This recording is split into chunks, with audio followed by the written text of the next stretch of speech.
बिस्मिल्लाहिर्रहमानिर्रहीम। PMM पाकिस्तान मुहब्ब वतन movement और मुहब्ब वतन चैनल की जानिब से तमाम देखने वालों को अस्सलाम वालेकुम। इब्न अलकमी एक ऐसा तारीख़ी किरदार है जिसने चंगेज़ खान के पोते और तोलाई खान के बेटे हलाकू खान के साथ मिलकर न सिर्फ़ अब्बासी ख़ानदान के जो चश्मो चिराग थे, जो खलीफा थे, जो उसके बादशाह थे मुस्तसम, उसके साथ सासबाज की, बल्कि वो लाखों मुसलमानों के कत्ल का सबब भी बना। इब्न अलकमी क्योंकि बादशाह का वफादार समझा जाता था, जो अब्बासी ख़ानदान के, मैंने पहले बताया कि वो जो चश्मो चिराग थे मुस्तसम, उनके वफादार थे, उनके चहेते थे, उनके बहुत करीब थे, लेकिन अंदर से वो बुग़्ज़ रखते थे, उनके ख़िलाफ़ साजिशें कर रहे थे, कीना रखते थे। वो मंगोलों के उस लश्कर के साथ मिले हुए थे जिसकी क़यादत उस वक़्त हलाकू खां कर रहा था।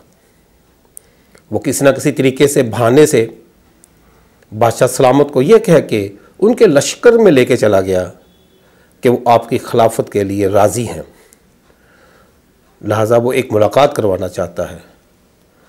और बादशाह भी क्योंकि वो माल व मता इकट्ठा करने वाले थे, वो भी उनकी बातों में खुशफहमी में आ गए और फिर उनके लश्कर में जा पहुँचे, जहाँ पर फिर हलाकू खान ने तमाम मजहबी पेशवाओं को भी बुलवाया और सल्तनत के जितने भी अराकीन थे उनके बेटों समेत सबको कहा कि उनको यहाँ पर बुलाएं। ऐसा ही हुआ। बादशाह सलामत के हुक्म पर तमाम सल्तनत के अराकीन और तमाम मजहबी जितने भी पेशवा थे उस वक़्त के, वो भी उस लश्कर में जा पहुँचे, जिसको हलाकू खान ने एक एक करके कत्ल करना शुरू कर दिया। और फिर बादशाह को इस बात पर ज़ोर दिया कि ये ऐलान करवाया जाए कि तमाम जितनी भी आवाम है वो बग़ैर असले के बाहर निकल आए। फिर भी यही हुआ। फिर वही हलाकू खान अब्बासी ख़ानदान के उस चश्मो चिराग को लेकर, मुस्तसम को लेकर बगदाद में दाखिल हुआ। फिर लाखों मुसलमानों को बेदरे कत्ल करता हुआ, मोरखिन लिखते हैं कि दरिया दजला सुर्ख नज़र आ रहा था। खून से तशबीह दी है मोरखिन ने कि इस कदर वहाँ पर इंसानी खून बहा कि वो सुर्ख हो गया, हर तरफ खून ही खून था। फिर हलाकू खान बादशाह सलामत को लेकर उनके महल में आ गया। फिर तमाम चाबियाँ उनसे ली गई, जहाँ पर शाही पोशाक थे, और फिर ज़मीन की खदवाई करवाई गई, जहाँ हीरे जौहरात अशरफियाँ मौजूद थीं।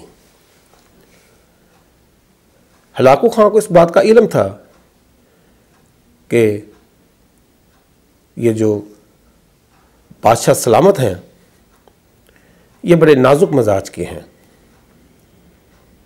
और अयाश भी हैं।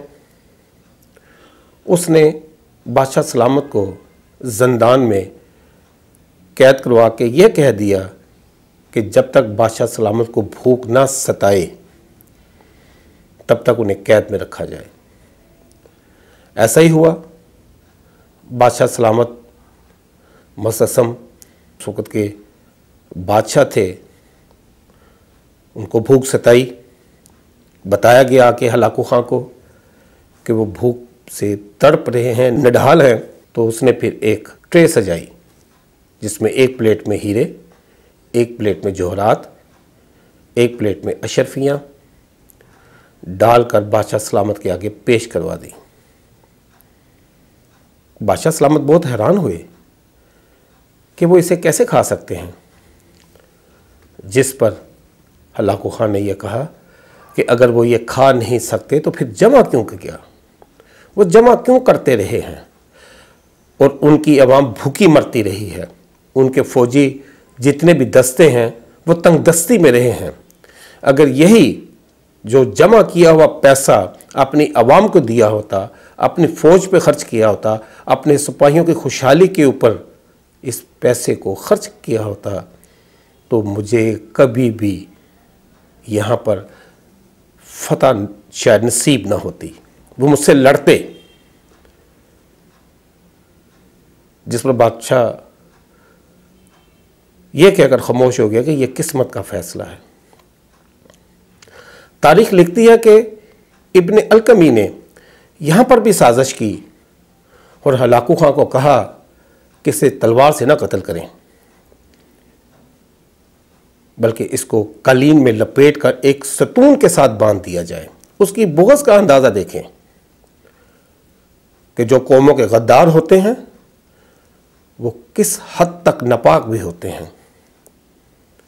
फिर बादशाह सलामत को कालीन में लपेटकर एक सतून के साथ बांध दिया गया और तमाम जितनी भी मंगोलों की फौज थी, हलाकू खां के जितने भी सिपाही थे, उन्होंने पांव की ज़रब से बादशाह को कुचल दिया, उसकी लाश के टुकड़े टुकड़े कर दिए।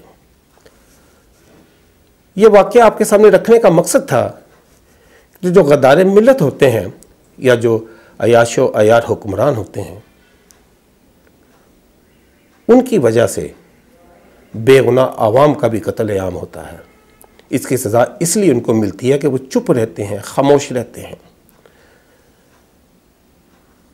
हम अगर मीर जाफ़र की बात कर लें या मीर सादक की, टीपू सुल्तान की शहादत के बाद जब बारिश और तूफ़ानी माहौल था तो इज़्ज़तें लुट रही थी वहाँ पर। उसकी शहादत के बाद अवाम का सरेआम कत्ल किया जा रहा था। तो हम नाज़रीन को ये तारीख़ के वाक़यात रखने का जो असल मकसद था कि हमें यकीनन इस तारीख़ से ज़रूर कुछ ना कुछ सीखना चाहिए। हमें ऐसे गद्दार मिल्लत को जो आवाम का सौदा करते हैं और मफादात की खातिर धोखा देते हैं, ऐसे गद्दारों को उनके ऊपर नज़र ज़रूर रखनी चाहिए, वरना इसकी सज़ा फिर आवाम को ही मिलती है। अपना बहुत सारा ख्याल रखिएगा।